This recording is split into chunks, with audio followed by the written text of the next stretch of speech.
Welcome back to the Mid-Year YouTube channel. In today's episode, I'm bonding the Field Fine Split back together, so be sure to stick around. Also, don't forget to, do this.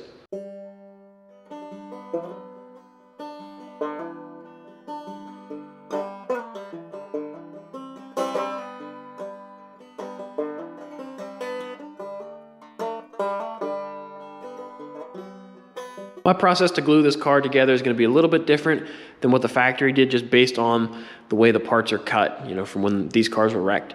So originally they would have started with the bonding strips, putting those on first, which that was step one. Step two is load the floor, which is a front to back piece, then attach the firewall, all the door jamb, fiberglass, the rockers, hinge pillar, latch pillar, and then the rear deck would go on with quarters, taillight panel, all that stuff. The first step is to attach the bonding strips.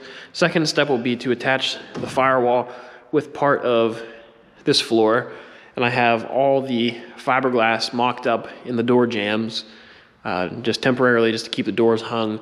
And then the next step will just be to drop the rear clip on. So instead of doing this in several steps, it's pretty much just two big glues, the front and the back. And then I'll just seam the floor in the next video.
Now I'm going to work on repairing this floor section here.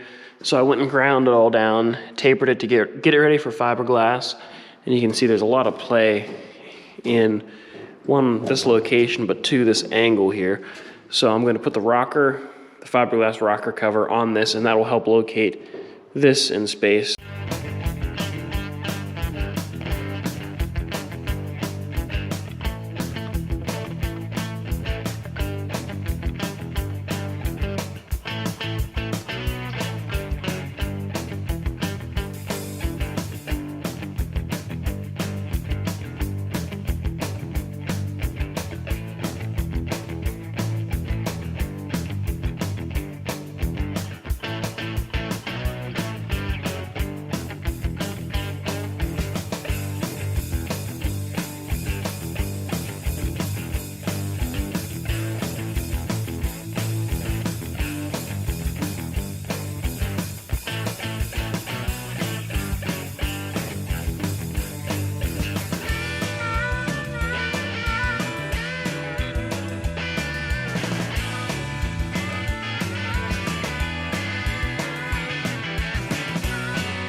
So mocking up the firewall right before I glue it, wanted to get all my clamping locations figured out, get all my clamps ready, so that way whenever I'm ready to glue, they're adjusted correctly. I can just go down the line and just crank them on. Another thing to keep an eye on is that all these rivet holes line up.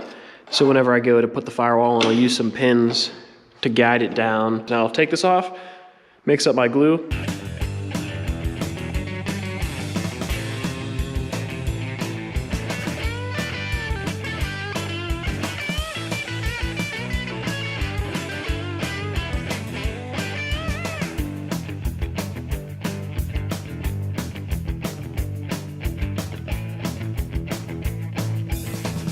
Many hours later.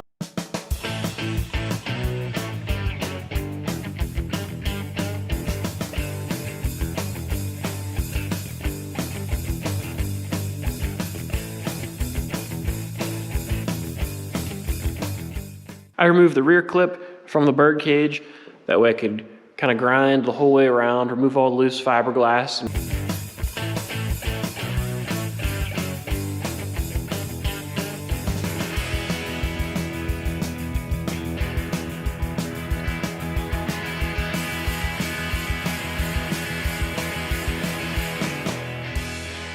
So I have the bonding strips cleaned up, put some sealant underneath this one, just to one, help it bond in place, but two, in case any moisture gets under here, it'll hopefully keep that out of the way. So now I just need to solid rivet it in place.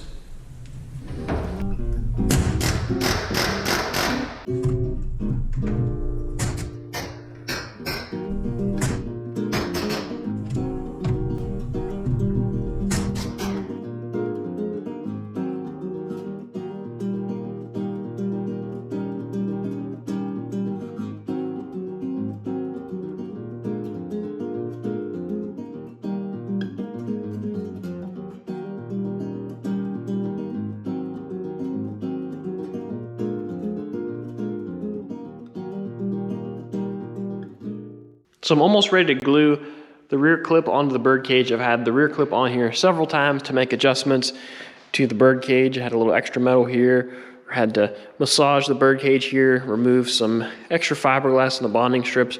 So I've had to do quite a few manipulations to get this thing to fit, but I'm getting it as perfect as I possibly can. So hopefully this will be the last time this thing goes on. Do the final fit. What I want to do is make some marks on here. Make some marks on the roof relative to the doors and on the roof here so I can figure out exactly where it's got to be. I'll lift it straight up. We'll put our bonding adhesive in here, bring it back down, and also figure out where to clamp it. Clamp it down in place, and then I know exactly where it needs to live. So another area I need to glue is right here. Whenever this car was wrecked, the roof was bent up and the front was bent down. Well, whenever that happened, that this rear section of the deck was actually ripped free from the floor pan. So I think it goes to about here is where it's separated. So I'm gonna remove these clamps. I just have it clamped to make sure that these door gaps look good. So now I'm gonna go ahead, remove these clamps, scuff it under this line. We'll put some bonding adhesive in the seam right in here. This is the adhesive I'm gonna use to glue the roof onto the bonding strips. So I'm pretty sure it said somewhere on here about its drying time. It had up here it is. Work time, 90 minutes, clamp time, 4 hours, cure time, 24 hours. So this will give me plenty of time. I like using the bonding adhesive that you mix in a can, but for doing a panel of this size, I mean, I could have it still up in the air, getting it in place, and it starts to tack up on me. That stuff it sets up pretty quick depending on the temperature. Where this stuff, I can pick something that'll mix evenly through this tube. I'm sure that it is well mixed, and I know I have roughly an hour and a half, to get this thing where I want it to. So hopefully it only takes like half an hour or something to get it dialed in, get all the gaps just how I want them. I don't have to be rushed, and I can just let it sit like this, and then tomorrow unclamp it and start to do the floor.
So I have the car clamped together. I used some ratchet straps to keep even tension on the roof, and I just threw some miscellaneous heavy things on top of it to try to get it clamped across here and everything laid down real nice. I'm happy with the way the fit up went. I have a few of these deep jaw clamps that we're able to get in here and grab this. Like I said, the roof just kind of laid down nice over here. I needed to pull the rear clip down, so I pulled down, and to keep it tight, I put some bolts through these holes where rivets would be. So eventually I'll have to go in here and either just put the nuts on the other side or actually use aluminum rivets. But that'll be after this thing cures. Across the front, just have a whole bunch of clamps. I started to get creative on this side. Again, random heavy things. And then I had to make another clamp to put pressure down here. So I took just some scrap metal I had laying around, and I put 2 clamps on either side, just made a giant clamp just to sandwich this area right here. Now, doing this pulled the door out a little bit, so the gap actually looks bigger than it is, just because I'm pulling against the door and the roof. So it pulled the door out, but in reality, this door gap will close up when this clamp's not here. So that should work really well, but I'm happy with the way this thing is laying out. So this stuff, it seems to work pretty well. I believe it says 24-hour cure time. So I'll probably leave it clamped for longer. So I probably won't touch this till like Saturday. So Friday, leave it clamped up, and I'll be anxiously waiting to start on this floor. So next week the plan will be to do the floor, you know, patch that area there, work on the floor splice, work on the rocker, put the rocker on this side, make patches back there. Then this thing will be ready to come off of this frame. I'll put it on the sawhorses and support it with the hoist, and then I'll do my fiberglass repairs from underneath, and this thing will be pretty much done, aside from a little bit of sanding. I also have this area clamped back here. Put a lot of clamps on it just because I was picking it up and putting it back down and manipulating it, so I wanted to make sure it didn't go anywhere. But I have this seam glued up. I may even put a little bit of hand-laid fiberglass in here just to make sure it's super, super strong. But I guess I can take my rigging down now, because this thing is not going to be picked up off of here. I'll have to use slings now so this strap can come out. But I'm really happy with the way this thing looks. Gaps look nice and even. Everything clamped up nice. So this thing is turning out way better than the Misfit did. But that's going to do it for this video. If you enjoyed, please give it a thumbs up. Don't forget to subscribe. This is a video I've been waiting to make. It took a lot longer to get to this stage than I thought it would. Just making little tweaks and getting everything just right took a lot longer than I thought. It's, you know, the devil's in the details. It doesn't take that long to get to 90%, but that last 10% was really what gets you. But I'm really happy with the way this thing's turning out. And from here on out, it should go fairly quick. And I'm just excited to get started on the next car over here. So I have a lot of work to do. I'll catch you guys later.